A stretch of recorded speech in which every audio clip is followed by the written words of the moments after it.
In exam के preparation के लिए लोग सोचते हैं कि financial support is the most important thing. सबसे इंपॉर्टेंट चीज़ होती है आपके एजुकेशन के लिए, वो होती है वी कैन नॉट एक्सपेक्ट कि आप बचपन से सोचे कि हम यूपीएससी के एग्जाम प्रिपेयर करेंगे और क्वालिफाई करेंगे। मेरा ये मानना है कि हैबिट जो चीज़ होती है वो बचपन से इनकलकेट करनी चाहिए किसी के भी करेक्टर में।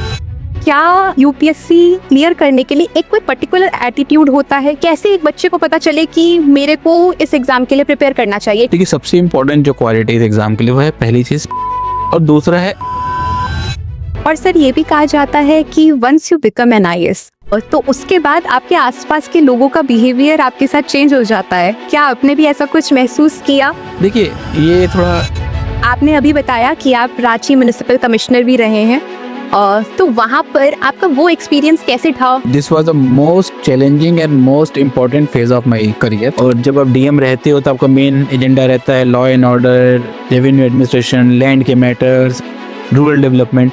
लेकिन जैसे ही आप म्यूनिसिपल कॉरपोरेशन में आते हो तो आपकी चीज़ें। सर, आपके क्लोज फ्रेंड से पता चला कि आपने जो अपने आखिरी के अटेम्प्ट्स दिए थे वो बहुत ही चुपचाप दिए थे, किसी को बताया नहीं था, ऐसा सच है क्या? जब उन्हें पता चल गया तो ऐसा सच तो कुछ हुआ नहीं। कुछ एस्पिरेंट्स के कॉमन क्वेश्चंस होते हैं, जैसे ऑप्शनल कैसे चूज करें और ऑप्शनल क्या होना चाहिए? आपके ग्रेजुएशन का ही सब्जेक्ट आपको ऑप्शनल होना चाहिए कि नया सब्जेक्ट भी आप ऑप्शनल चूज कर सकते हैं? ऑप्शनल कुछ ऐसी चीज़ जिसमें मैं ये कहूँगा कि जिस सब्जेक्ट में आपकी अंडरस्टैंडिंग जल्दी डेवलप हो जाए। मैं कभी नहीं कहूँगा जो सब्जेक्ट आपको पसंद हो वो ऑप्शनल लेना चाहिए। कॉमन क्वेश्चन और रहता है कि आजकल के बच्चों का स्लीपिंग पैटर्न वैसे भी बहुत ख़राब है, तो उनका क्वेश्चन ये रहता है कि सुबह पढ़ा जाए कि शाम को पढ़ा जाए, और आप कौन से टाइप के स्टूडेंट थे, मॉर्निंग पर्सन और नाइट पर्सन? इस मामले में वे थोड़े विचार क्रांतिकारी हैं। नमस्कार दोस्तों, मैं संस्कृति आप सबका स्वागत करती हूँ कारवां द एडशाला वे के स्पेशल पॉडकास्ट में, जहां हम डिकोड करते हैं रियल स्टोरीज, रियल स्ट्रगल्स और रियल सक्सेस को, जो स्टूडेंट्स को एक डायरेक्शन देती है। आज का पॉडकास्ट बहुत ही स्पेशल है क्योंकि आज हमारे साथ एक ऐसे आईएएस ऑफिसर हैं जिनकी स्टोरी हर एक बच्चे को प्रेरणा देती है। हमारे साथ है श्री शांतनु कुमार अग्रहारी सर। सर, आपका बहुत बहुत स्वागत है। आप सभी लोगों को मेरा सादर नमस्कार। सर, आपकी जर्नी से सीखने का आज का सफर हम शुरू करते हैं आपकी जड़ों से, रूट से। आप गाजीपुर के एक गवर्नमेंट स्कूल से पढ़े हैं, वहां आपको कैसे लिमिटेशंस आई, क्या स्ट्रगल्स रहे आपके एक छोटे टाउन के गवर्नमेंट स्कूल से पढ़ने में? ये सबसे पहले तो आप सभी लोगों को मेरा नमस्कार। कुछ बताने की वजह से मेरी बर्थ तो हुई है बनारस से, लेकिन हमारी जो इनिशियल स्कूलिंग थी, इसको कहते हैं स्कूल डेज कहते हैं, क्लास 10 तक की मेरी गाजीपुर में गवर्नमेंट इंटर कॉलेज से हुई है। तो उस जमाने में वैसे भी कहना है प्राइवेट स्कूल्स के ऑप्शन बड़े लिमिटेड होते थे, और लोगों के पास जो सबसे इंपॉर्टेंट स्कूल होता था किसी भी टियर 3 या टियर 4 टाइप के टाउन्स के लिए, उनके लिए वहाँ का गवर्नमेंट इंटर कॉलेज सबसे इंपॉर्टेंट होता था।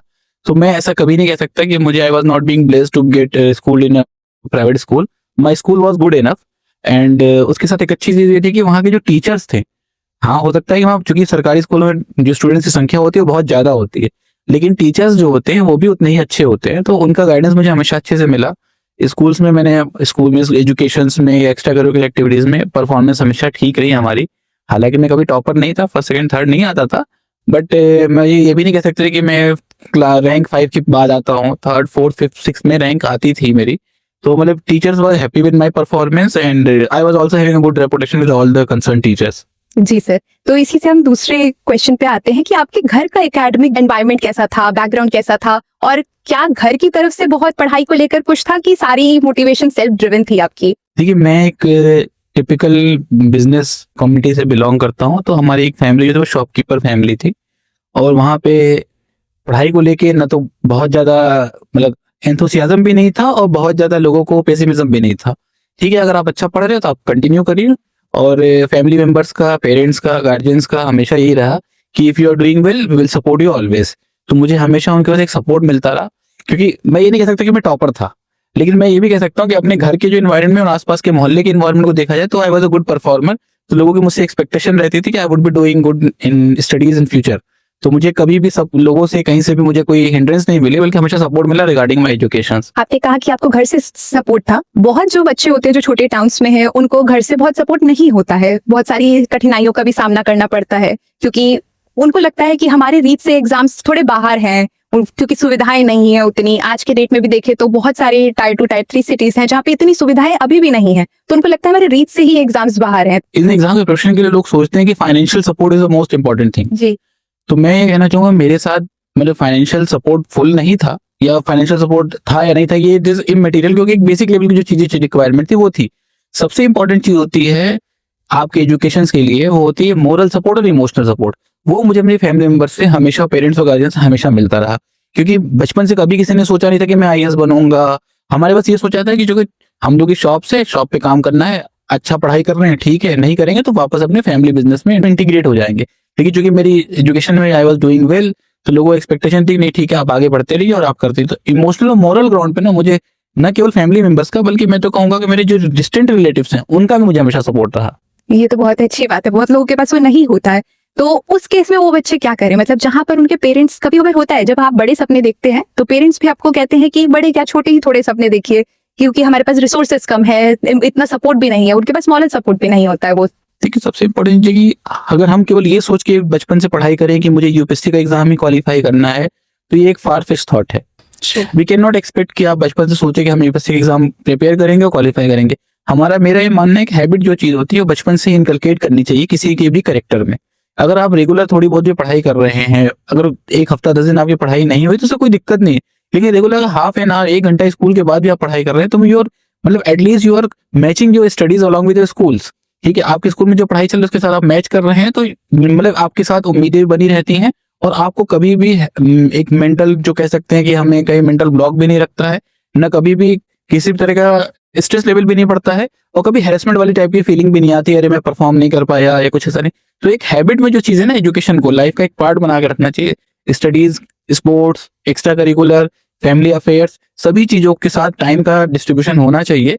और पढ़ाई को आप रेगुलर तरीके से करेंगे तो कभी भी it won't feel yourself as a load. Exams के टाइम में कभी आपके ऊपर स्ट्रेस नहीं रहेगा, कभी कोई प्रेशर नहीं रहेगा, और you will be performing well in the exams also. जी सर, अब आपकी लाइफ की जर्नी के दूसरे पड़ाव पर आते हैं। आपने अभी बताया कि आपने गवर्नमेंट स्कूल से फिर बोर्डिंग स्कूल किया था, तो वो चेंज कैसा था और वो क्या आपके अंदर चेंजेस लाया? हाँ, ये देखिए बोर्डिंग स्कूल में सबसे अच्छी चीज होती है, मैंने 11th और 12th कानपुर के एक बोर्डिंग स्कूल से पढ़ाई की, और वो सबसे अच्छी चीज होती है कि आपको सेल्फ डिपेंडेंट बना देती है। दूसरा, आपके अंदर डिसिप्लिन की जो फीलिंग होती है ना, वो जरूर लेके आती है, क्योंकि आपकी हैबिट से आपका कैरेक्टर तब तक नहीं बन पाता जब तक आप हैबिट के साथ डिसिप्लिन को इंटीग्रेट नहीं कर पाते। तो बोर्डिंग स्कूल में सुबह टाइम पे early to wake bed and early to rise वाला जो कॉन्सेप्ट है उनका बहुत अच्छा था, कि आप सुबह टाइम पे उठे, टाइम पे उठने के बाद अपनी जो रूटीन एजुकेशन जो स्टडीज है वो कंप्लीट करें, फिर स्कूल जाए, स्कूल से जाने के बाद वापस जब हॉस्टल्स में आए, हॉस्टल्स के बाद शाम को अपने स्पोर्ट्स वगैरह में पार्टिसिपेट करें, स्पोर्ट्स के बाद फिर अपना रूटीन जो पढ़ाई है वो कंप्लीट करें, होमवर्क वगैरह कंप्लीट करें। तो एक तरीके से ये परमानेंट एक रूटीन बन गया, और फिर कभी भी लाइफ में पढ़ाई को लेकर मुझे कभी भी एक लोड नहीं मिला। हाँ, आपके इंटरनल पार्ट बन गया, वो मेरे हैबिट का पार्ट बन गया। जी सर, तो आप पीएमटी एमबीबीएस रैंक 1 भी रहे हैं? नहीं, एमबीबीएस में रैंक 1 नहीं रहा हूँ, मतलब पीएमटी के एग्जाम में तो मेरी रैंक थी, लेकिन हाँ मेडिकल कॉलेज में आई परफॉर्म वेल, मुझे सर्टिफिकेट ऑफ मेरिट से मिले हैं, काफी सब्जेक्ट से मिले हैं। और उसके बाद माइंड में ये हो गया था कि फाइनल ईयर में आते ये हो गया था कि चूंकि ठीक है यहाँ मैं परफॉर्म कर रहा हूँ अच्छा, तो let's try something else also. क्योंकि ये तो कॉन्सेप्ट था कि अगर आप यूपीएससी के एग्जाम में आपको जो अटेम्प्ट्स मिलने हैं उनकी एक टाइम, एक तो एज लिमिट है प्लस अटेम्प्ट्स की लिमिट है, लेकिन अगर आपने एमबीबीएस का पीजी करना है तो उसके लिए ना तो एज की लिमिट है ना कोई अटेम्प्ट की लिमिट है। तो मेरे माइंड में क्लैरिटी आ चुकी थी कि first I will try for UPSC, in case I won't be successful then again I can try for post graduation in medicine etcetera. तो मेरे साथ ये क्लैरिटी कि मुझे पहले यूपीएससी की प्रिपरेशन अब कर लेनी है, अगर इन केस अगर उसमें हमें कुछ हिंड्रेंस रहती then only I will come back to the medicine field. तो पीएमटी एमबीबीएस का आपका पहले से ही था कि 11th 12th में ही, या उससे बहुत पहले ही सोच लिया था एमबीबीएस का? देखिए उसमें क्या था कि 11th में, चूंकि मैं यूपी बोर्ड का पढ़ा हुआ स्टूडेंट, तो यूपी बोर्ड में 11th में अगर आपने 9th में साइंस लिए का ऑप्शन लिया है, तो उस जमाने में एक कॉन्सेप्ट था कि 11th में या तो आपको मैथ्स का ऑप्शन लेना पड़ेगा या बायोलॉजी का ऑप्शन लेना पड़ेगा। तो मैंने 11th चूंकि बायो अपने ऑप्शन के तौर पर सिलेक्ट किया था, तो मेरे पास आफ्टर 12th ऑप्शंस बड़े लिमिटेड थे, या तो पीएमटी की प्रिपरेशन कर लीजिए या फिर ग्रेजुएशन आप परसू कर लीजिए इसी फील्ड में, लाइफ साइंसेज में। तो मैंने ऑप्ट किया मैं पीएमटी की प्रिपरेशन पहले करूं। तो वो आपका पहला माइलस्टोन बन गया ना, एक एग्जाम क्रैक करना एक पहला माइलस्टोन था। वो आपके अंदर क्या चेंजेस लाया, आपको कैसा फील हुआ, क्या वो एक्चुअली एक पुश था यूपीएससी की तरफ के लिए? नहीं, उसमें माइलस्टोन इसलिए नहीं कह सकता कि ऐसा नहीं कि मैं सारे पीएमटी के एग्जाम जो मैंने सब में क्वालिफाई किया हूँ। मैं एम्स में क्वालिफाई नहीं हुआ था, बीएचयू में क्वालिफाई नहीं हुआ था, हालांकि सीबीएसई में क्वालिफाई था, मणिपाल में क्वालिफाई था, यूपी पीएमटी में क्वालिफाई हुआ था। तो उसको माइलस्टोन नहीं कह सकते हम कि हाँ एक कह सकते हैं कि हाँ there was something which I have achieved. True true. तो आप क्या आज के बच्चों के लिए जो एमबीबीएस के लिए प्रिपेयर कर रहे हैं, नीट एग्जाम के लिए प्रिपेयर कर रहे हैं, उनको कोई सलाह देना चाहेंगे? और पहले की प्रिपरेशन और आज की प्रिपरेशन में कैसे डिफरेंस है, अगर हम उस नीट एग्जाम को देखें या एमबीबीएस एज अ होल देखें? उसमें देखिए दो चीजें हैं। हमारे टाइम पे क्या है कि जो मेडिकल कॉलेजेस में सीट्स बड़ी लिमिटेड हुआ करती थी, लेकिन एक ये चीज है कि कई एग्जाम्स होते थे।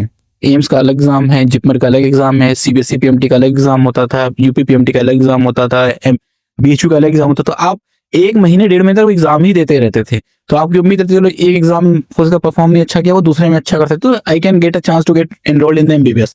लेकिन चूंकि मेडिकल कॉलेज में सीट्स बड़ी कम होती थी, medical number of medical colleges भी बहुत कम थे, तब भी एक आज की डेट में क्या है कि जहां नंबर ऑफ मेडिकल कॉलेजेस बहुत है, लेकिन वो आज नीट एग्जाम केवल एक दिन का एग्जाम हो गया है। अगर किसी ने कोई वो एक दिन अच्छा परफॉर्म नहीं कर पाता है, उसका अगला मौका उसको एक साल के बाद ही आता है। लेकिन हमारे टाइम पे उसको अगला मौका अगले हफ्ते भी मिल सकता है, अगर उसका कोई नेक्स्ट एग्जाम किसी एंट्रेंस से रिलेटेड है तो मिल सकता था। तो ये उस जमाने में हमें कह सकते एक फायदा भी था, और चूंकि सीट्स लिमिटेड थी तो कह सकते हैं कि हमें पास उतनी अपॉर्चुनिटीज भी नहीं थी। तो मतलब अगर हम इसको प्रॉफिट एंड लॉसेज या गेन्स या फिर स्ट्रेस वगैरह में देखेंगे तो मतलब चीजें बैलेंस है, आज के टाइम में भी वही है, कंपटीशन तो हमेशा वैसा ही रहेगा। तो आज के एस्पिरेंट्स के लिए, नीट एस्पिरेंट्स है, तो उनके लिए आप कुछ संदेश देना चाहते हैं, कुछ बोलना चाहते हैं कि वो कैसे इस पूरे पाथ पर चलें, क्या उनका माइंडसेट होना चाहिए? नहीं, कंपटीशन की तो एक अच्छी चीज ये है कि कंपटीशन के पे आप प्रिपरेशन करते हैं तो जिस ड्यूरेशन में आप प्रिपरेशन करते हैं तो वहाँ एक पढ़ाई को अपनी रेगुलर हैबिट का पार्ट बनाना चाहिए। हम ये नहीं कह सकते हैं कि एक साल के बाद अगर कोई एग्जाम है तो लास्ट के 3 महीने अगर हमने 10 घंटे या 12 घंटे पढ़ाई कर ली तो एग्जाम के लिए काफी होगा। अगर आप रेगुलर 2, 3, 4 घंटे भी पढ़ाई कर रहे हैं, लेकिन उसको आप एक साल तक रेगुलर कर रहे हैं तो you will feel more comfortable during the appearance of the exam. क्योंकि एग्जाम में केवल आपकी नॉलेज ही चेक नहीं होती, बल्कि चूंकि आप सुबह से लेकर शाम तक एग्जाम दे रहे होते हैं तो उसका आपका mental condition, mental pattern, thought pattern, stress को कैसे कंट्रोल कर पा रहे हैं, अपने नर्व्स पे कैसे कंट्रोल है, वो सारी चीजें आपकी पर्सनैलिटी का भी एक तरह से रिफ्लेक्शन होता है एंट्रेंस एग्जाम। तो मेरा एक मानना है कि हैबिट में रखा जाए एजुकेशन को। आपको अगर कॉम्पिटिशन की प्रिपरेशन कर रहे हैं तो इसको एक रूटीन की चीज रखा जाए। ये नहीं सोचा जाए कि हम लास्ट का 1-2 महीना अच्छे से पढ़ लेंगे या कुछ हम कहीं से और से नोट्स अरेंज कर लेंगे तो हमारा कुछ काम हो जाएगा। इससे कोई शॉर्टकट तो नहीं है। जी सर, अब हम आपकी यूपीएससी के पूरे प्रिपरेशन की तरफ बढ़ते हैं।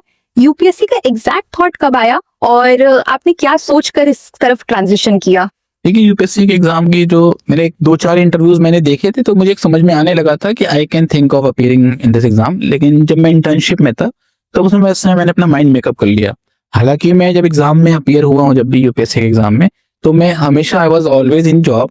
पहले मैं नॉन एकेडमिक जीआर के तौर पर दिल्ली गवर्नमेंट में रहा, फिर एमसीडी में भी रहा, फिर यूपी गवर्नमेंट में सीएचसी पे भी मेडिकल ऑफिसर के तौर पर मैंने 1 साल से ज्यादा सर्विस दी है। तो मैं चूंकि हमेशा जॉब में रहा और जॉब के साथ साथ प्रिपरेशन करने में मुझे एक अच्छी चीज थी कि जॉब में जो कंडीशंस होती हैं, कभी कभी आपकी चैलेंजेस होते हैं, उनकी वजह से आप एक आदत बन जाती है आप स्ट्रेस को कंट्रोल करने का, स्ट्रेस को मैनेज करने का। तो एग्जाम में जैसे यूपीएससी एग्जाम में होता है कि आप एक दिन में सुबह भी पेपर देना है, फिर शाम को देना है, फिर नेक्स्ट डे फिर एग्जाम है, फिर सुबह भी है, फिर शाम को भी, फिर उसके नेक्स्ट डे भी एग्जाम है। तो 3-4 दिनों में एग्जाम आज की डेट में यूपीएससी के ओवर हो जाते हैं। तो कम से कम ये जो स्ट्रेस होता है लगातार काम कर एग्जाम में अपीयर होकर लगातार काम करने का, वो जॉब करते समय आपको जो सिचुएशंस होती है उनको हैंडल करने का तरीका आ जाता है।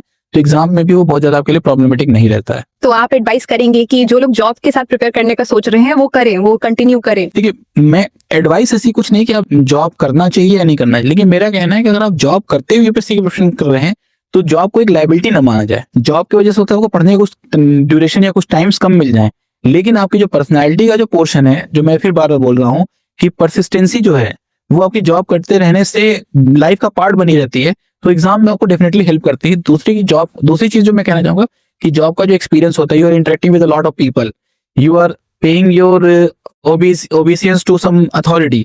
तो ये सब जो चीजें आती हैं वो आपको बाद में यूपीएससी के एग्जाम के टाइम पे, एग्जाम के इंटरव्यू के टाइम पे, और अगर इनके साथ सेलेक्ट हो जाते हैं then also it is always helpful. जी सर, हमें आपसे ये भी जानना है कि क्या यूपीएससी क्लियर करने के लिए एक कोई पर्टिकुलर एप्टीट्यूड या एटीट्यूड होता है? कैसे एक बच्चे को पता चले कि मेरे को इस एग्जाम के लिए बैठना चाहिए, मुझे प्रिपेयर करना चाहिए? एक बच्चे को कब सोचना चाहिए जब उसे अपने अंदर कौन सी क्वालिटीज देखने को मिले कि अच्छा ठीक है, मुझ में ये क्वालिटीज हैं तो मैं आगे बढ़ने का सोच सकता हूँ? देखिए, सबसे इंपॉर्टेंट जो क्वालिटीज एग्जाम के लिए वो है, पहली चीज पेशेंस और दूसरा है अंडरस्टैंडिंग। यूपीएससी का एग्जाम कोई रॉकेट साइंस तो है नहीं, ये एक अंडरस्टैंडिंग एग्जाम है। क्योंकि हम जिन सब्जेक्ट्स में एग्जाम में अपीयर होते हैं हम उसके एक्सपर्ट नहीं होते, लेकिन हमारा ये क्लियर अंडरस्टैंडिंग रहती है कि हम उस सब्जेक्ट को एटलीस्ट अंडरस्टैंड कर सकते हैं और उस सब्जेक्ट से रिलेटेड अपने ओपिनियन को पेन डाउन करके आंसर तौर पे लिख सकते हैं। तो पहली चीज पेशेंस, क्योंकि एग्जाम डेफिनेटली टफ एग्जाम है, आपकी हार्डवर्क के ऊपर डिपेंड करता है, आपके हैबिट के ऊपर डिपेंड करता है, तो पेशेंस तो इंपॉर्टेंट है। और दूसरा आपका अंडरस्टैंडिंग का एप्टीट्यूड होना चाहिए। This is must qualities which I think so मतलब one should inculcate during the preparation of this exams. Sir, आपके क्लोज फ्रेंड से पता चला कि आपने जो अपने आखिरी के अटेम्प्ट्स दिए थे वो बहुत ही चुपचाप दिए थे, किसी को बताया नहीं था, ऐसा सच है क्या? जब उन्हें पता चल गया तो ऐसा सच तो कुछ हुआ नहीं। ऐसा नहीं है, मतलब जैसे आप एग्जाम देते हैं, बाद के अटेम्प्ट्स होते हैं, शुरुआत में अगर फर्स्ट सेकंड अटेम्प्ट में आपको थोड़ा सक्सेस नहीं मिल पाती है तो फिर जनरली कोई भी व्यक्ति होता है वो थोड़ा शांत रहता है और चुपचाप चीजों करता है। हाँ, मतलब बहुत ज्यादा लोगों को नहीं पता था, लेकिन जो मेरे क्लोज थे उनको पता था। और चूंकि मैं जॉब करता था, जॉब के साथ था, बनारस में पोस्टेड था, तो वैसे ही इंटरेक्शन मेरा बाकी लोगों से, मेरे मेन स्ट्रीम के लोगों से इंटरेक्शन मेरा वैसे ही कम हो गया था। और थोड़ा सा मतलब कि इंटरेक्शन के साथ साथ चूंकि सब्जेक्ट पहले से पढ़े हुए थे तो लोगों को लगता था कि मेरा इंटरेक्शन कम है और मैं शांति से कुछ काम कर रहा हूँ। ऐसा नहीं है, मतलब जितने काम की जरूरत उतना इंटरेक्शन रहता था। ऐसा तो नहीं है कि आइसोलेट होना जरूरी होता है और लोगों को ये भी लगता है कि नजर ना लग जाए, क्या ये सबसे मतलब रियल है या मतलब? नहीं, आइसोलेशन पर से इज नॉट रिक्वायर्ड। हाँ, मतलब आप अपने टाइम को अनवांटेड एक्टिविटीज में डेडिकेट ना करें, बस यही है। क्योंकि आप रूटीन जो काम है वो करनी है। अगर आप जॉब करें तो आप डेली ऑफिस जाएंगे, ऑफिस में जाएंगे तो कंप्यूटेशन में जो टाइम लगना है वो लगेगा, चाहे आप कार से जा रहे हो, चाहे मेट्रो से जा रहे हो, चाहे आप बस से जा रहे हो, वो टाइम तो आपको लगना ही लगना है। You can not say that I was working in an isolation. हाँ, ये होता है कि आप जो अनवांटेड एक्टिविटीज है, सपोज आपको एंटरटेनमेंट की जो आप टाइम डेडिकेट करते हो वो थोड़ा कम कर लेते हैं, जो पब्लिक गैदरिंग्स की एक्टिविटीज हैं, इवेंट्स हैं, वो थोड़ा आप कुछ कम कर लेते हैं, तो उनकी वजह से लोगों को जो परसेप्शन होता है उस परसेप्शन पे हमें नहीं जाना, हमें अपने गोल ओरिएंटेड काम करना है और रूटीन एक्टिविटीज के साथ साथ करते रहना है। और सर, ये भी कहा जाता है कि once you become an IAS तो उसके बाद आपके आसपास के लोगों का बिहेवियर आपके साथ चेंज हो जाता है। क्या आपने भी ऐसा कुछ महसूस किया? देखिए, ये थोड़ा क्वेश्चन है, मुझे लगता है कि मेरा बिहेवियर चेंज नहीं हुआ है तो दूसरा का भी बिहेवियर नहीं चेंज हुआ होगा। हाँ, हो सकता है कि काम करने का तरीका, क्योंकि आपके साथ एक बहुत सबऑर्डिनेशन है, बहुत बड़ा वर्किंग स्टाफ मिलता है, कटिंग एज लेवल पे काफी लोग काम कर रहे होते हैं, तो उनको आपको एक न केवल अपनी नॉलेज और इंटेलिजेंस उनको हैंडल करना होता है, बल्कि आपको अपनी लीडरशिप की क्वालिटीज भी डिस्प्ले और पोर्ट्रे करनी होती हैं। तो लीडरशिप की क्वालिटीज के जब आप डिस्प्ले करते हैं तो you should be confident enough. और मुझे नहीं लगता है कि आप नजरिया बदलना चाहिए, आपको काम करने का तरीका बदलना चाहिए। बिल्कुल सर। सर, आपकी भी जर्नी की बात करें तो क्या आपको लगता है डेस्टिनी का रोल था और आप क्या डेस्टिनी में मानते हैं? उसके साथ साथ ये भी पूछना चाहूंगी कि लोग सोचते हैं कि आईएएस एक हेवन बॉर्न सर्विस है, आपकी डेस्टिनी में लिखा ही होता है। आपको लगता है क्या ऐसा है या आप खुद अपना पाथ बना पाते हैं? This is something very subjective. अगर किसी थर्ड पर्सन से पूछा जाए मेरे बारे में तो कह सकता है, क्योंकि मैं एक छोटे से शहर से आया और नॉर्मल गवर्नमेंट स्कूल से पढ़ा, स्कूलिंग हुई मेरी। उसके बाद फिर मैं एमबीबीएस करने गया, एमबीबीएस करने के बाद फिर मैं आईएएस बना, एक मेडिकल हेल्थ सेंटर पे काम करते हुए बना। तो कोई थर्ड पर्सन कह सकता है कि मेरी डेस्टिनी होगी या फिर है। देखिए, मुझे लगा कि भाई हमने ट्राई किया, I continued my activities with persistency, मेरे हैबिट का पार्ट था। और चूंकि मैंने वो कॉम्पिटिशन अचीव कर लिया, कॉम्पिटिशन क्रैक कर लिया, तो लोग का एक कॉन्सेप्ट होता है कि goals once which are being achieved they are no longer motivated. तो हो सकता है कि मुझे, लेकिन नहीं लगता कि डेस्टिनी वाली चीज है। लेकिन अगर किसी थर्ड पर्सन से मेरे बारे में पूछे तो वो एक परसेप्शन बना सकते हैं, एक माइंडसेट बना सकते। Destiny would also played a role in my achievements. आपके पेरेंट्स का रिएक्शन क्या था जब आपने ये एग्जाम क्लियर किया? वो रिएक्शन केवल एक दिन का होता है, जिस दिन रिजल्ट आता है उस दिन लोग बहुत खुश होते हैं, जी। उसके बाद तो वो रूटीन पार्ट बन जाता है। तो ये एक दिन की खुशी होती है सबकी। उसके बाद चूंकि आपकी एक्टिविटीज के अकॉर्डिंग चलने लगती हैं और आपकी लाइफ उसके अकॉर्डिंग ढल जाती है, तो फिर रिएक्शन तो एक ही दिन के लिए होता है। उसके बाद तो एक पैटर्न है, वही हम देखते हैं। अब हम आपके आते हैं सर्विसेज, आपने जो पूरे अपने इतने सालों की सर्विस निभाई है, करी है, उस पर आते हैं कि आप झारखंड कार्य से हैं, तो आपका वहां पर एक्सपीरियंस कैसा था? Jharkhand, after the selection the cadre which was allocated to me was Jharkhand. और मुझे झारखंड को लेके कभी भी कोई प्रॉब्लम नहीं हुई, बल्कि वहाँ मुझे पब्लिक से इंटरेक्शन में बहुत ही अच्छा लगा। पहली चीज तो क्या है कि तो मैं हिंदी बेल्ट का रहने वाला था और मेरा कार्डर भी एक हिंदी स्पीकिंग रीजन ही था। और जो मेरी पहली पोस्टिंग थी वो भी मतलब पलामू जैसे डिस्ट्रिक्ट में असिस्टेंट कलेक्टर था, तो वो एक तरीके से यूपी और बिहार और झारखंड के बॉर्डर का एक डिस्ट्रिक्ट है नियर बाई, बगल में, और गढ़वा वगैरह है, तो एक वही कल्चरल मिल्यू मिला मुझे वहाँ पे। फिर नेक्स्ट पोस्टिंग मेरी एसडीएम लातेहार पे थी, तो वो थोड़ा सा और एक्सटेंशन हुआ। उसके बाद मेरी पोस्टिंग थी वो मेरी डीएम जामताड़ा थी, then I was DM of West Singhbhum Chaibasa, then municipal commissioner of Ranchi, उसके फिर डीएम पलामू। तो मुझे क्या है, झारखंड में मुझे कहीं भी कोई प्रॉब्लम नहीं हुई। हालांकि पब्लिक का परसेप्शन ये था कि एक नक्सल अफेक्टेड डिस्ट्रिक्ट है, एलडब्ल्यूई की इश्यूज हैं वहां पे, but with the passage of time आप देखेंगे कि आज की डेट में ऐसे इंसिडेंसेस बहुत कम हो चुके हैं और पब्लिक जो गवर्नमेंट ने अपने डेवलपमेंट का रोल प्ले किया है उसके बाद तो पब्लिक का और वहाँ के लोगों का मेन स्ट्रीम से इंटरेक्शन काफी अच्छा हो चुका है। I personally never failed such type of any hindrance in delivering my duties. आपने अभी बताया कि आप जामतारा के डीएम रहे हैं, तो वो साइबर क्राइम के लिए बहुत ज्यादा जाना जाता है। आपने उस सिचुएशन को, उस डिफिकल्टी को कैसे संभाला वहां पर? देखिए जनरली ये तो है, एक सोशल प्रॉब्लम के साथ साथ एक क्राइम का भी इशू था ये। तो उसमें जनरली हम लोगों ने देखा कि जो साइबर क्राइम की एक्टिविटीज जामताड़ा काफी इनफेमस हो चुका था और उनका मोडस ऑपरेंडी था, जो लोग इन्वॉल्व थे जनरली उसमें देखा गया है काफी यंग एज के लोग भी इन्वॉल्व थे। तो सबसे बड़ी चीज होती है कि चूंकि अंडर डेवलप्ड रीजन रहा है थोड़ा सा, वो थोड़ा डेवलपमेंट की एक्टिविटीज को थोड़ी बढ़ाई जाए। और जो पुलिस का काम है, law and order implementing agencies हैं, जो लॉ एनफोर्समेंट एजेंसीज हैं, पुलिस का, जेल का, जुडिशरी का, प्रोसिक्यूशन का, उन लोगों ने भी अपना रोल अच्छे से प्ले किया। तो आज की डेट में मुझे लगता है काफी हद तक इस चीज पे वहां पे कंट्रोल पाया जा चुका है। तो सर, आपने अभी बताया कि आप रांची म्युनिसिपल कमिश्नर भी रहे हैं, तो वहां पर आपने रूरल एरिया से थोड़ा डिफरेंट सिनेरियो एक्सपीरियंस किया होगा, अर्बन प्लानिंग, अर्बन डेवलपमेंट। आपका वो एक्सपीरियंस कैसे डिफरेंट था और वो कैसे आगे का आपका पाथ उसने कार्व आउट किया? This was the most challenging and most important phase of my career, क्योंकि जैसे ही मैं डीएम शिफ्ट हुआ, जब म्युनिसिपल कमिश्नर रांची आया, तो that is a very decorated post. और जब आप डीएम रहते हो तो आपका मेन एजेंडा रहता है law and order, revenue administration, land के मैटर्स, रूरल डेवलपमेंट। लेकिन जैसे ही आप म्युनिसिपल कॉर्पोरेशन में आते हो तो आपकी चीजें बड़ी स्पेशलाइज हो जाती हैं। सपोज मेरे टाइम पे बिल्डिंग प्लान अप्रूवल जो था कॉन्सेप्ट, वो जनरली पहले ऑफलाइन मोड में होता था, उसको हम लोगों ने ऑनलाइन मोड में लेके आए। स्वच्छ सर्वेक्षण में हम लोग काफी अच्छा परफॉर्म किए, सॉलिड वेस्ट मैनेजमेंट में चीजें आगे बढ़ाई गई। तो ऐसी बहुत सी चीजें थी। प्रॉपर्टी टैक्स का कलेक्शन जो पहले हम लोग का काफी कम था, उसको 70-80% का इंप्रूवमेंट लेके आया गया। तो ये जो चीजें हैं जो काफी स्पेसिफिक कही जाती हैं, किसी भी जिसको कहते हैं स्पेशलाइज्ड टाइप ऑफ एक्टिविटीज, उसमें हमारा एक्सपीरियंस बढ़ा। और वो मेरे लिए लाइफ का सबसे इंपॉर्टेंट एस्पेक्ट रहा, क्योंकि उसके पहले मैं 2 डिस्ट्रिक्ट का डीएम रह चुका था और मैं एसडीएम रहते भी जानता था कि डिस्ट्रिक्ट में डीएम्स के क्या रोल होते हैं। But municipal commissioner, that two of a capital, मेरा कभी कोई एक्सपीरियंस, मतलब कभी कोई थॉट पैटर्न में भी नहीं था और कभी ऐसा इंटरेक्शन भी नहीं हुआ था। तो और दूसरी चीज होती है कि आप वहां पे जाते तो आपके different types of political functionaries से आपका इंटरेक्शन होता है। आप डिस्ट्रिक्ट में एसडीएम और डीएम रहते हो तो ऑनरेबल एमएलए, ऑनरेबल एमपीज ज्यादा, मतलब उनसे आपका ज्यादा इंटरेक्शन है। लेकिन जब आप म्युनिसिपल कमिश्नर होते हो तो आपको न केवल मेयर्स, डिप्टी मेयर्स और वार्ड काउंसलर के साथ ही इंटरेक्शन करना पड़ता है, साथ साथ वहाँ के उस एरिया से जो ऑनरेबल एमपीज है, ऑनरेबल एमएलए है, उनसे भी इंटरेक्शन करना पड़ता है। तो हर तरीके के पॉलिटिकल रिप्रेजेंटेटिव से आपका इंटरेक्शन बढ़ता है। तो that also increase your avenues of interaction as well as vistas of your life. जी सर। उसके बाद आप प्राइवेट सेक्रेटरी के रूप में भी आपने अपना निभाया है रोल, तो उसमें क्या अलग एक्सपीरियंस था? देखिए, गवर्नमेंट ऑफ इंडिया में मैं आया तो मैं I have a very brief stint of very small duration as a director of census operations, और उसके बाद I got appointed as private secretary to honourable ministers. तो इस रोल को हम ये कह सकते हैं कि this is very much challenging than the earlier roles, because यहाँ पे इंपॉर्टेंट ये होता है कि you have to pinpoint your activities. Suppose आपके पास 100 एक्टिविटीज हैं, तो आपको उसमें पहले तो पिन पॉइंट करना है which is the very very very most important activities, और उन पे आपको काम करना है। उनको काम करने के लिए सबसे पहले आपको एक तरफ अपने ऑनरेबल मिनिस्टर से और दूसरी तरफ आपको हमारे जो क्या नाम है सीनियर ऑफिसर्स हैं उनके बीच में इंटरेक्शन स्टेब्लिश कराना है।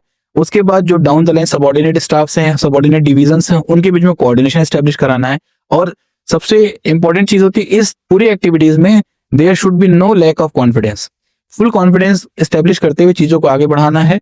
गवर्नमेंट की जो डिलीवरीज हैं कैसे कटिंग एज लेवल पे इंप्लीमेंट होनी है, उस गवर्नमेंट की पॉलिसी का इंफॉर्मेशन फॉरवर्ड जो होना है उस चीज को इंश्योर करना बहुत इंपॉर्टेंट काम है। आपने बहुत सारी भूमिकाएं निभाई हैं। अब आप सेंट्रल गवर्नमेंट के साथ डेप्यूटेड हैं, रोल एक अलग रोल निभा रहे हैं। अब आप उसके बारे में अगर बता सके तो प्लीज बताइए। Government of India, state governments और डिस्ट्रिक्ट तीनों की फंक्शनिंग अगर हम कहें तो माइक्रोस्कोपिक लेवल पे अलग अलग है, बट लार्जली सभी लोगों के डेवलपमेंट का ही काम कर रहे हैं। पॉलिसीज पे गवर्नमेंट ऑफ इंडिया के लेवल बनाई जाती हैं, उनकी उसमें कुछ वैल्यू एडिशन करना होता है फाइनेंशियल लेवल पे या बजटरी एलोकेशन पे स्टेट गवर्नमेंट देखती है, लेकिन फाइनल एग्जीक्यूशन जो होता है वो तो हम यही कहेंगे डिस्ट्रिक्ट लेवल पे ही जाके होता है। तो ultimately all 3 levels of government are working in a cohesion and in unison so that things can be delivered and results are being achieved. जी सर, उसी वजह से सारी चीजें चल पा रही हैं। सर, इसके बाद हम आते हैं जो एस्पिरेंट्स के कुछ क्वेश्चंस होते हैं। हम आपकी जर्नी के बारे में डिस्कस कर चुके हैं, आपके यूपीएससी जर्नी के बारे में डिस्कस कर चुके हैं, बट अब हम आते हैं कि कुछ एस्पिरेंट्स के कॉमन क्वेश्चंस होते हैं, जैसे ऑप्शनल कैसे चूज करें और ऑप्शनल क्या होना चाहिए? आपके ग्रेजुएशन का ही सब्जेक्ट आपका ऑप्शनल होना चाहिए कि नया सब्जेक्ट भी आप ऑप्शनल चूज कर सकते हैं? ऑप्शनल कुछ ऐसी चीज इसमें मैं ये कहूंगा कि जिस सब्जेक्ट में आपकी अंडरस्टैंडिंग जल्दी डेवलप हो जाए। मैं कभी नहीं कहूंगा जो सब्जेक्ट आपको पसंद है वो ऑप्शनल लेना चाहिए, क्योंकि सब्जेक्ट तो आपको कोई भी पसंद हो सकता है। ठीक है, आप मान लीजिए ह्यूमैनिटीज के स्टूडेंट रहे हो और आपको साइंस ही पसंद होगी, साइंस के सब्जेक्ट पसंद आ रहे होंगे, लेकिन जिस सब्जेक्ट की अंडरस्टैंडिंग बन जाए, अगर आप साइंस के स्टूडेंट हैं, आपकी अंडरस्टैंडिंग साइंस के सब्जेक्ट में है तो आप साइंस के सब्जेक्ट को ऑप्शनल ले लीजिए। अगर आपकी अंडरस्टैंडिंग ह्यूमैनिटीज सब्जेक्ट से रिलेटेड, आप ह्यूमैनिटीज का ले लीजिए। अगर आप लॉ फील्ड से हैं और आपको अंडरस्टैंडिंग इस जो एग्जाम के ओरिएंटेशन के पॉइंट ऑफ व्यू से देखना है कि किस तरह के क्वेश्चन पेपर में you are in a position to provide your opinions in a concise manner, क्योंकि वहां तो सपोज 20 मार्क्स का क्वेश्चन है, 200 शब्दों में अगर उसको आपको आंसर देना है, तो अगर आपको लगता है इस सब्जेक्ट से रिलेटेड अंडरस्टैंडिंग के बाद आप इस पॉइंट को 200 शब्दों में सही तरीके से पुट अप कर सकते हैं, तो लगता है कि ऑप्शनल थोड़ा सोच समझ के ही फाइनलाइज करना चाहिए। और we should not be in hurry, because एक बार आपने ऑप्शनल तैयार कर लिया, फाइनलाइज कर लिया, तो फिर 1 साल तक तो आपको उसी के साथ कंटिन्यू करना है और एग्जाम में उसी के साथ अपीयर होना है। सर आपका ऑप्शनल क्या था? जिस साल मेरा सिलेक्शन हुआ उस साल मेरा ऑप्शनल था पब्लिक एडमिनिस्ट्रेशन और एंथ्रोपोलॉजी।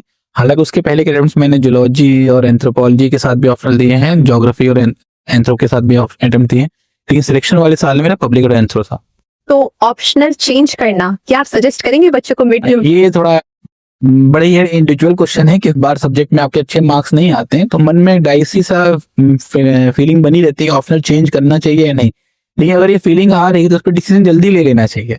ये नहीं कि हम इसे लैंग्वेजिंग मोड में रखें कि 2-3 महीने बाद डिसीजन लेंगे, प्री का रिजल्ट आ जाएगा तब डिसीजन लेंगे, तो वो नहीं हो सकता। आपका रिजल्ट आ गया पिछले अटेम्प्ट का, उसके बाद अगर आपको करना है 2-4 दिन में या 5 दिन में, 1 हफ्ते में आप डिसाइड कर लीजिए, तो that will be beneficial for you. Otherwise नहीं तो फिर वो प्रॉब्लम भी कंटिन्यू करती रह जाती है। आप नया ऑप्शन लेते हैं लास्ट मोमेंट पे, और लास्ट मोमेंट पे आपको टाइम नहीं है तो बहुत अच्छे से थॉरो आप उसकी अंडरस्टैंडिंग आपकी नहीं हो पाती, तो you won't be able to write a good answer in the questions. Sir एक कॉमन क्वेश्चन और रहता है कि आजकल के बच्चों का स्लीपिंग पैटर्न वैसे भी बहुत खराब है, तो उनका क्वेश्चन ये रहता है कि सुबह पढ़ा जाए कि शाम को पढ़ा जाए, और आप कौन से टाइप के स्टूडेंट थे, मॉर्निंग पर्सन और नाइट पर्सन? इस मामले में वे विचार क्रांतिकारी हैं क्योंकि मैं साइंस का स्टूडेंट रहा हूं, तो मेरा ये मानना है कि आपकी लाइफ की चीजें आपकी बायोलॉजिकल क्लॉक पे डिपेंड करती हैं। हालांकि लोगों का कहना है कि जो आपको बायोलॉजिकल क्लॉक है उसके अकॉर्डिंग आपको रात को सोना चाहिए, morning you have to wake up and then you have to do your routine activities. लेकिन अगर देखा जाएगा कि आपने अपना पैटर्न बना लिया है कि बॉडी एडजस्ट करती है आपकी चीजों के अकॉर्डिंग। अगर भाई कोई ऐसा व्यक्ति हो सकता है जिसको एग्जाम में प्रिपरेशन करना है, उसकी नाइट शिफ्ट की ड्यूटीज चल रही हैं, तो हो सकता है कि उसको नाइट में उसको काम करना है तो दिन में वो सोना है उसे, तो फिर अपने बायोलॉजिकल क्लॉक के हिसाब से आपको चीजें डिसाइड करनी चाहिए। हालांकि जब आपने बायोलॉजिकल क्लॉक के साथ चीजें डिसाइड कर रहे हैं, लेकिन एग्जाम्स का टाइम फिक्स है, वो मॉर्निंग में होंगे और आफ्टरनून में होंगे, तो आपको एग्जाम की ड्यूरेशन से कुछ दिनों पहले जरूर वापस अपने बायोलॉजिकल क्लॉक को एग्जाम के अकॉर्डिंग सेट करना बहुत बहुत ही आवश्यक है। जी सर, हमने आपकी जर्नी के बारे में बात कर ली, हमने एस्पिरेंट्स के क्वेश्चन के बारे में बात कर ली। अब आप एज अ होल पूरे सारे स्टूडेंट्स को, जितने भी हैं, कोई भी एग्जाम के लिए प्रिपेयर कर रहे हैं, आप क्या सजेशन देना चाहेंगे, क्या एडवाइस देना चाहेंगे? देखिए, जनरली इसमें सभी लोगों का सजेशन एडवाइस एक ही टाइप का होता है कि there is no shortcut for hard work. मैं उसमें थोड़ी सी चीजें वैल्यू अपनी ऐड करना चाहूंगा कि the most important thing with respect to your success is your habit. Because आप हार्ड वर्क कर रहे हैं, लेकिन हार्ड वर्क अगर लास्ट की कुछ ड्यूरेशन में करना चाहते हैं, शुरुआत के टाइम को छोड़ना चाहते हैं, हो सकता है वो कुछ लोगों के लिए पे ऑफ कर जाए, लेकिन इन जनरल वो पे ऑफ नहीं करेगा। तो मैं ये कहूंगा अपनी हैबिट का पार्ट बनाइए। Persistency and habit is the most key important factor for your success. अगर आपको यूपीएससी का एग्जाम प्रिपेयर करना है, तो जिस दिन आपने सोचा है कि आज से मुझे यूपीएससी की प्रिपरेशन करनी है, तो उस दिन से आप फिर रेगुलर पढ़ाई करिए और रेगुलर अपनी अनवांटेड एक्टिविटीज को कट डाउन करिए। अपने एंटरटेनमेंट के पोर्शन को, अपने एंटरटेनमेंट की ड्यूरेशन को उसको भी लिमिटेड रखिए, जितनी आपकी जरूरत है उतने तक ही रखिए, आप उसको लिमिट करिए। पब्लिक इंटरेक्शन भी काफी थोड़ा कम करिए, बिकॉज माइंड को पीस और काम पोजीशन में रहना बहुत आवश्यक है एग्जाम के ड्यूरेशन में। तो most important thing regarding your success your habit and persistency. Thank you so much sir, ये कॉन्वर्सेशन बहुत ही इंस्पिरेशनल थी, बच्चों को होप देने वाली थी। बहुत सारी चीजें आपसे हमने आज सीखी। एडशाला की तरफ से आपको बहुत बहुत थैंक यू। आपको भी मेरी ओर से सादर धन्यवाद। अच्छा लगा मुझे कि हम लोग के ओपिनियंस को भी बच्चों तक पहुंचाया जा रहा है, और हो सकता है कि जो आज हम लोगों ने बातें की हैं उसका मुझे उम्मीद है कि जो भी एस्पिरेंट्स हैं उनके ऊपर एक पॉजिटिव असर पड़ेगा, और it will be much better for them also. Thank you so much sir. दोस्तों, अगर आपको ये एपिसोड पसंद आया तो लाइक, शेयर और सब्सक्राइब जरूर करें। मैं संस्कृति आपसे मिलती हूँ अगले एपिसोड में। Thank you. जय हिंद।